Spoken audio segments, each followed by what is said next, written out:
But let's crack on, because it's been an unbelievable night of football. No one saw this coming. I don't know what the odds were on that, but Southampton would have been long odds. 2-0 they won, Gemma. Yeah, no, it was a great result, and they came out of the blocks absolutely flying. And I think that's the way to go about playing against City, is if you sit back, they will just pick you off. What, like Chelsea did, you mean? They will, exactly like Chelsea, they'll pick you off. And if it's not working first half, they'll bring on, 160 million second half and then pick you off, again. Yeah. But when you close them down, you don't give him that time. You go against them as they would you.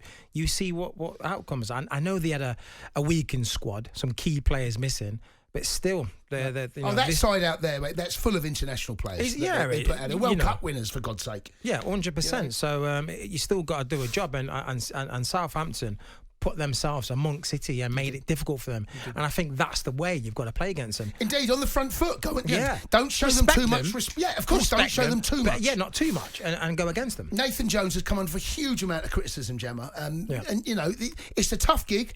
We saw what Hassan Ertl left them in. They're fighting relegation, and things haven't quite clicked thus far. But this win here, this shows what they are capable of. And I think it was Adrian Dunn, it might have been Stuart Pearce saying they're playing for the money. There's no doubt about it. Those players are behind Nathan Jones.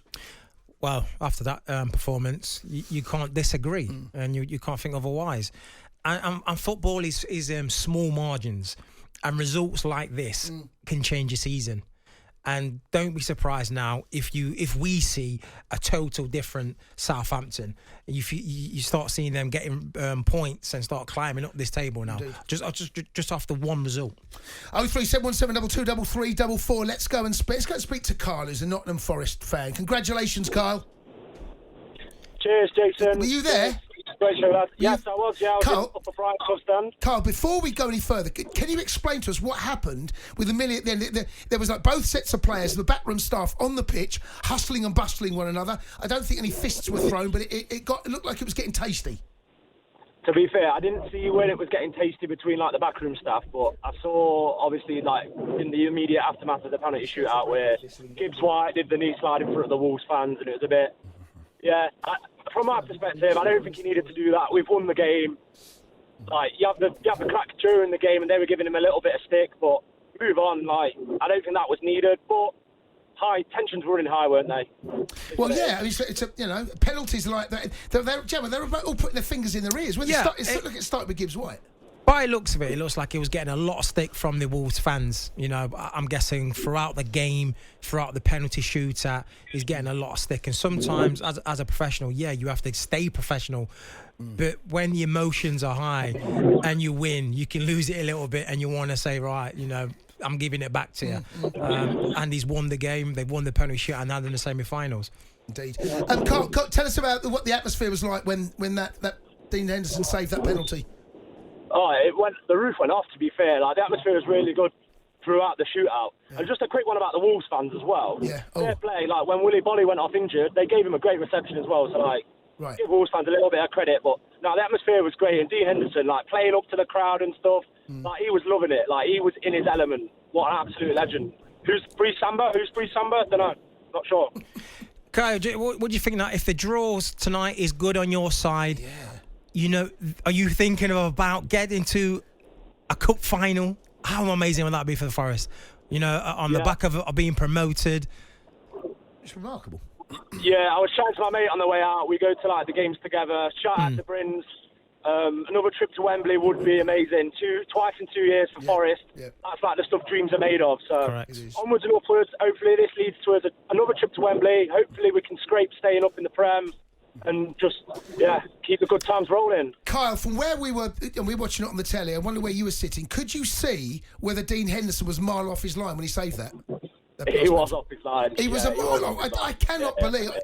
I mean, I saw it and I'm sitting in London. I'm amazed at the line. There was quite a few decisions tonight where VAR would have had a field day, but obviously why they don't use it in the Premier League ground when they can, I don't know. Isn't it kind of? I mean, there's a lot that's been said about the VAR. Listen, thanks for the call, Carl. Safe Cheers, Kyle, mate. Yeah, I mean, some people. I mean, to play a game without VAR. There's that unbridled joy that you get when you celebrate a goal with this VAR. There is that holds you back a little bit, isn't there? Yeah, no, of course, because you're not sure if it's going to get looked at, get overturned, or some infringement. But I quite like it because then you get a double celebration. Oh, you do? Okay, yeah. I like it, one way or the other. On one way or the other, yeah. Let's go and speak to Shab, who's a Man City fan. Oh, Shab. What happened? Dotted. I can't say nothing. You know what? I think Manchester City are going to win the Premier League title, the Premier League title, the FA Cup. Yeah. I don't know the Champions League. We're not going to win the Champions League. We're not good enough. Right. Well, you're not going to. I have to say, play like that too many times. And Arsenal right now deserve to be top of the table. They are the best side in the country. They are consistent. Man City have got this kind of performance in them this season, which is. Are you not worried at all? Are you not thinking we haven't quite clicked yet at all? No. Not to say, I'm just asking you, right? If Manchester City could win the Premier League title and the FA Cup, that's enough for us. I know, of course. But what I've seen tonight, and I've seen, Brentford is a great one. Everton, you're dropping silly points and losing silly games. And guess what? We have to beat Man U at Old Trafford on Saturday. That's a must-win game. Yeah, but after that, do you think Man United fans are going to be that concerned? I think so. I think Man City will beat Man U. What do you? I mean, well, on the back of that, then I think Man United will be not as worried as they were, before going into this game. I think, but you got to understand they did make a lot of changes. Yeah. It was a weakened team. Yeah, but it's still a strong team. It's still a strong team, but it's not as strong as it could have been. No. Okay, I tell you what. Wait there, Shab. I've got Aaron, a Man United fan. Aaron, good evening. Evening, Jason, even Jermaine, you all right? Yeah, not bad. Thank you. You phoned up, and I've got a Shab, the City fan here, saying that he doesn't fear Manchester United at the weekend. Doesn't care. After watching it tonight, I don't fear City at the weekend. They weren't great tonight. Okay, boys, just hold there 1 second. Shab, Aaron, wait there 1 second. Okay, let's go back and speak to Aaron and Shab. Boys, sorry about that. You understand we had to bring the draw. So, Shab, you're not worried about City. You're not worried about United. Aaron, you're not worried about City. Nah, not worried at all, mate. They brought Haaland, De Bruyne, Rodri on. They even could have chucked Mahrez on tonight. We still won't fear him on Saturday. After a good result last night, Rashford's on form. We're playing well. We've not conceded in the last 4 games at home. So, no, I don't fear City at all. Okay. All right. Shab? Anything to say? I've got to say something. I think Manchester City has got to beat Man U on Saturday. Because you know what? They have to win.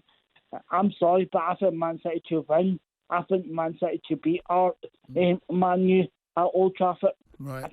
I can't see Man U beating them. I think Man City 3. Yeah. United, no. Oh, okay. He's gone B. 3-0. Wow. A bit shocked at that, Chad. That's usually a comment from your friend Jason Jackie. She usually comes out with big stories. Do you know what? We got Jackie Knuckles. She's I can see her. She's lined up. We will get to Jackie Knuckles in a second. Keep the calls coming. 03717 2233 I'd love to hear from Newcastle fans because that's the draw you wanted, wasn't it? I mean, both sides are fighting relegation, Southampton and Forest. We wanted to be away first and get them back to your place. I can't help, Gemma, but think that it's going to be a Newcastle-Manchester United final. Yeah. It looks like that right now. It looks like that. I'd love to hear from Newcastle fans. It can be a shock, where the cup games are like football, there's loads of shocks and who turns up, it's their day, but it looks like it's going to be a United final. Okay, the balls are going round again. I don't know what's happening there. You've got Mark Chapman there. He looks confused. He doesn't know what's going on.